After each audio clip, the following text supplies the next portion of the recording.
Salut à tous et bienvenue à Lyon. Aujourd'hui, je suis à l'Hôtel Dieu.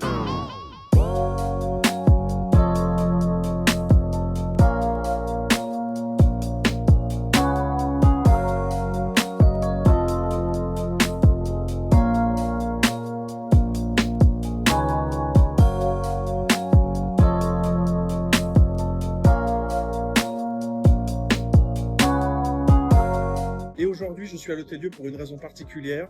C'est pas pour simplement vous faire découvrir cet endroit que j'adore à Lyon, c'est surtout pour vous parler de la Kobi 3 Pro Halo qui est sortie en août dernier.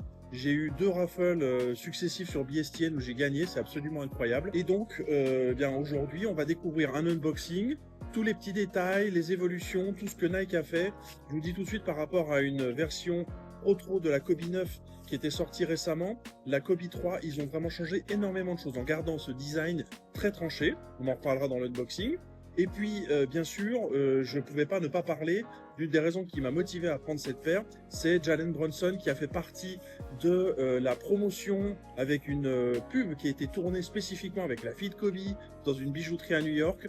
Jalen Brunson qui est mon joueur NBA actuel préféré et qui était donc vraiment le centre de cette publicité qui était vraiment très bien faite autour des diamants. Voilà, donc on part tout de suite pour l'unboxing et je vous retrouve tout de suite après. On commence par la boîte qui est vraiment massive, sans doute une des plus grosses de toutes les Kobe. Je pense que sur les OG c'était une boîte un petit peu plus petite, faudrait qu'on regarde ça. En tout cas sur la Kobe 9 qui était une taille très haute, vous vous en souvenez, la boîte était vraiment plus grosse encore que celle-ci. Mais pour les rétros, pour les pro-tro, Kobe, eh bien, c'est vraiment l'une des boîtes les plus grandes. Alors ça s'explique aussi par le fait que je porte un 46, mais je pense que dans toutes les pointures par rapport aux autres paires dans vos collections, ça sera une boîte qui sera toujours plus grosse. On retrouve donc ce fameux motif, et on se voit un peu dans la caméra ici et dans le reflet, avec donc le motif serpent, le logo Kobe, le petit trou qui permet d'attraper la boîte pour la sortir facilement, et puis bien sûr le mot Kobe, hein, cette signature Kobe qui est écrit ici. Et vous voyez, donc c'est doré, c'est très élégant, franchement. Et puis le fait qu'on ouvre cette boîte comme une boîte un petit peu luxueuse, ça donne un autre sentiment lorsqu'on achète une paire de Kobe. Quand on ouvre la paire, comme sur les autres paires de Kobe rétro maintenant, on a donc ce papier Kobe qui est proposé ici dans une déclinaison noire. Ce papier, il est assez épais, j'ai envie de dire, donc c'est plutôt bien parce que ça veut dire qu'il va résister par rapport à des papiers qui peuvent être un peu plus fins. Et en fait, le papier blanc qui est dessous est de la même facture. Vous voyez que maintenant, lorsqu'on arrive sur la paire, eh bien, on a directement donc cette paire. Vous voyez, quand je vous disais qu'il y a de la place, j'ai presque voilà, 4 cm, 4-5 cm ici au bout de la paire. Donc je pense que c'est vraiment la boîte qui est réservée aux paires très très grandes. Et donc, on va maintenant passer sur les détails de cette Kobe 3 Pro Tro. La Kobe 3 qui est de retour pour la première fois depuis la collection Prélude, vous vous en souvenez, celle que Kobe avait sortie au moment de sa retraite. Hein. On a eu toute une série de coloris que vous voyez ici qui représentaient différents passages, différents moments de sa vie. Mais c'est la première fois qu'elle était vraiment remise au goût du jour en mode pro-tro. Hein. Donc vous savez, c'est le petit jeu de mots que Kobe a inventé entre performance et rétro. Pro-tro, je trouve que ça lui ressemble bien finalement. Et donc on voit cette paire alors qui va venir toujours avec ces petites cartes qui expliquent les différences qu'on va retrouver. Je vais vous zoomer dessus, vous allez voir, c'est intéressant. On voit que ils ont modifié la languette, ils ont modifié également le mesh, donc c'est ce qu'on retrouve ici sous les petits losanges. Et ils ont également ajouté un zoom strobel, on va en reparler, et puis aussi l'attraction qui a été donc modifiée dessous pour offrir une adhérence au sol qui sera plus importante. La carte est dispo en français et en anglais, hein, donc ça c'est toujours marrant de voir pour nous français, vous voyez que vous avez la version française. Je ne sais pas pourquoi ils ont fait ce choix d'avoir 2 langues, mais en tout cas pour nous sur le marché français, c'est quand même assez sympa. Et donc cette Kobe 3, elle a un look vraiment à part. Franchement, on ne peut pas dire le contraire. Moi, tout au début, quand Kobe a présenté ce modèle dans les années 2000, j'avais toujours tendance à dire que c'était un peu le filet de pêche. Bon, c'est plus pensé pour ressembler à un filet de basket, évidemment, mais franchement, ce look est quand même très spécial. Pourquoi j'ai acheté ce modèle? Parce que d'abord, elle a été complètement repensée. J'ai vu des reviews et je trouve que d'avoir une paire qui a été complètement réimaginée, repensée, ça donne vraiment l'occasion eh bien de tester une nouvelle paire, une paire qu'on ne connaît pas, et j'étais vraiment intrigué. Évidemment, j'en parlais dans l'intro, le côté Jalen Brunson, la promotion qui a été faite autour de cette paire m'a aussi énormément plu. Et puis je trouve que ce coloris triple white, hein, donc white, white, white, est vraiment une réussite. Pour le coup, Nike n'a pas raté son coup.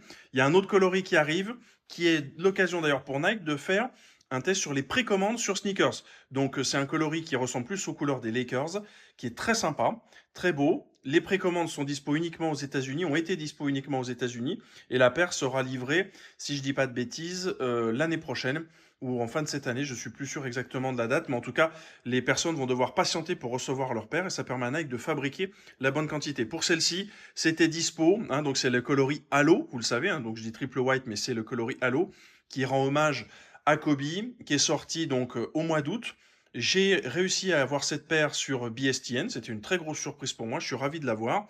Et donc on peut commencer à rentrer un peu plus dans les détails. Donc comme je vous le disais, cet upper, traditionnellement, il était souvent fait avec des couleurs différentes. C'est-à-dire que le mesh que vous voyez ici était dans un coloris et le netting, hein, donc vraiment toute la partie plastique qui est dessus, qui assure vraiment la stabilité du pied, était dans une autre couleur. Et je trouve que c'était pas très élégant. Alors que là, sur cette version white, eh bien, on a vraiment une superbe réalisation et je trouve que les couleurs finalement ne sont pas nécessaires sur cette upper.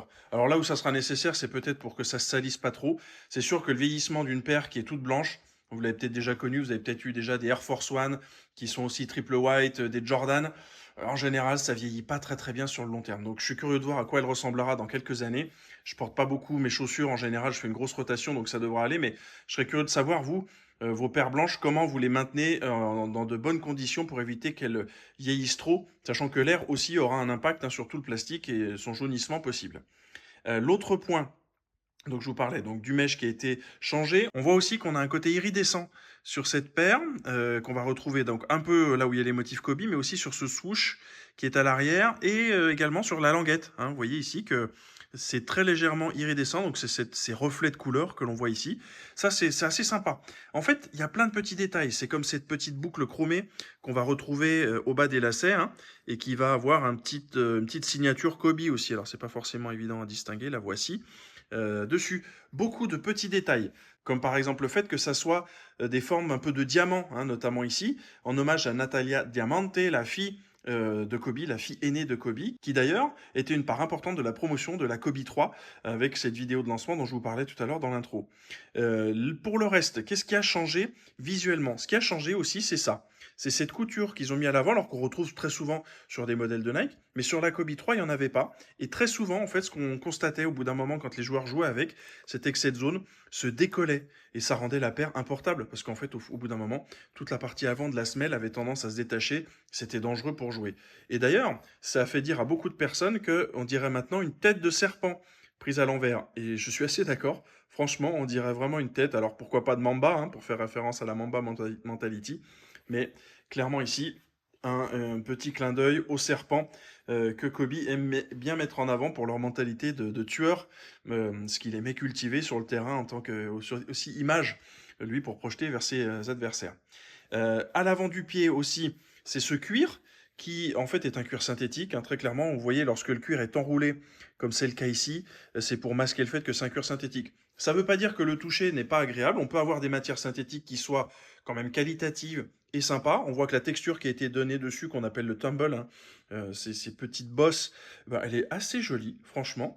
Et je trouve que là aussi, c'est plutôt réussi. Donc, encore une fois, on a une paire qui est toute blanche, qui va du coup masquer parfois les défauts qu'on pouvait avoir visuels de cette paire lorsqu'elle est un peu trop chargée en couleur, et avoir aussi plein de petits détails à droite, à gauche qui vont venir garantir qu'on a une paire qui soit encore plus sympa et qui soit encore plus unique.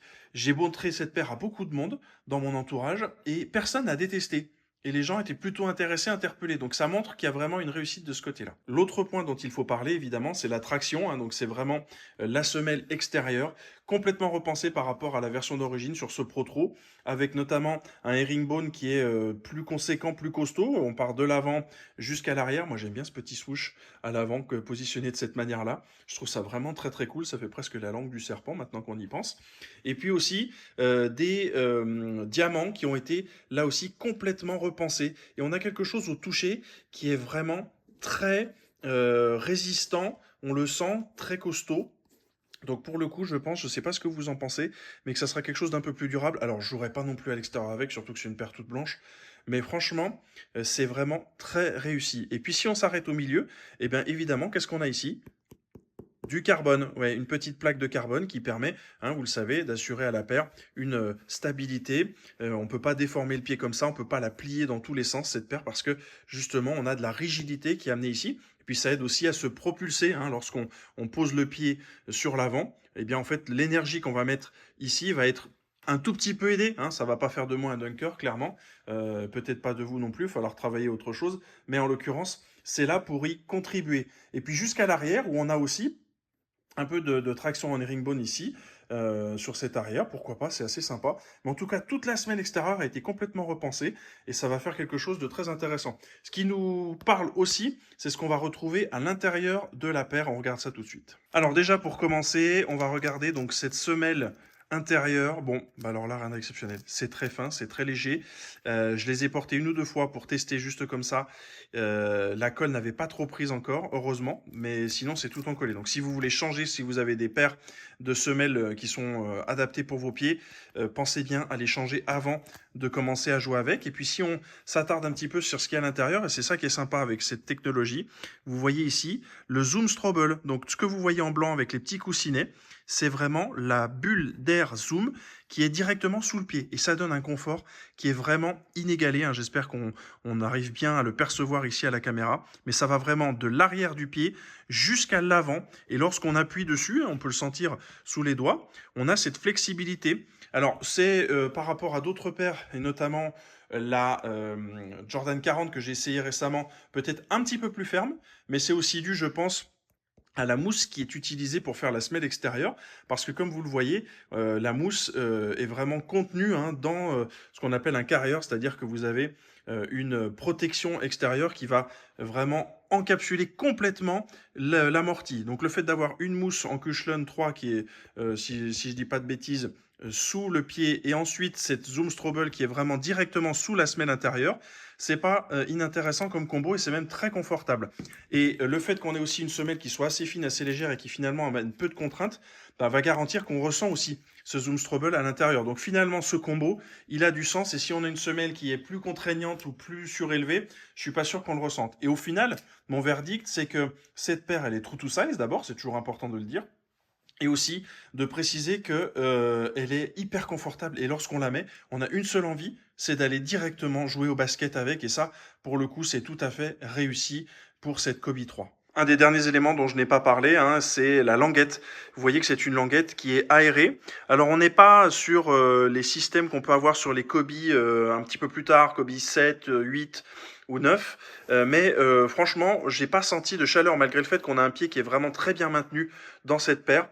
J'ai trouvé qu'on n'avait pas trop chaud au pied lorsque j'ai réalisé mes essais au pied. Donc franchement, globalement, on a une paire qui est bien pensée, élégante, très originale, qui pour le coup, je trouve en termes de design, a bien vieilli avec le temps. Et c'était pas forcément gagné au départ lorsqu'elle est sortie au milieu des années 2000. Et aujourd'hui, la Kobe 3 Pro Halo, qui est sortie donc cette année 2025, c'est vraiment une grande réussite pour moi. C'est aussi vous avez une meilleure idée de ce qu'est vraiment le Pro 3, pas comme sur la Kobe 9 qui est sortie récemment, il y avait quasiment rien qui avait changé. Là, dans la 3, c'est subtil, mais la paire est vraiment meilleure. On a déjà eu les 1, les 3 maintenant, 4, 5, 6, 8, 9. On attend peut-être les 11 pour l'année prochaine. Le reste de la gamme va suivre. Et tout ça pour permettre aux athlètes de maintenant de performer encore mieux. Et puis bah aussi, pourquoi pas en termes de style. Moi, je trouve franchement qu'elle passe nickel. C'est comme 3 Pro Pro. Comme d'habitude sur la chaîne, vous savez, les passions sera la meilleure partage. Je vous incite à liker ce contenu, lâcher vos commentaires, à vous abonner bien sûr à la chaîne et à partager à vos amis. C'est comme ça, c'est cette occasion-là qui permettra à mes vidéos d'être encore plus vues. Il y a de plus en plus d'abonnés, de plus en plus de commentaires. Je vous dis un grand merci. En attendant la prochaine vidéo sur Sneak Peek, je vous dis à bientôt depuis Lyon et sur mon téléphone. Bye.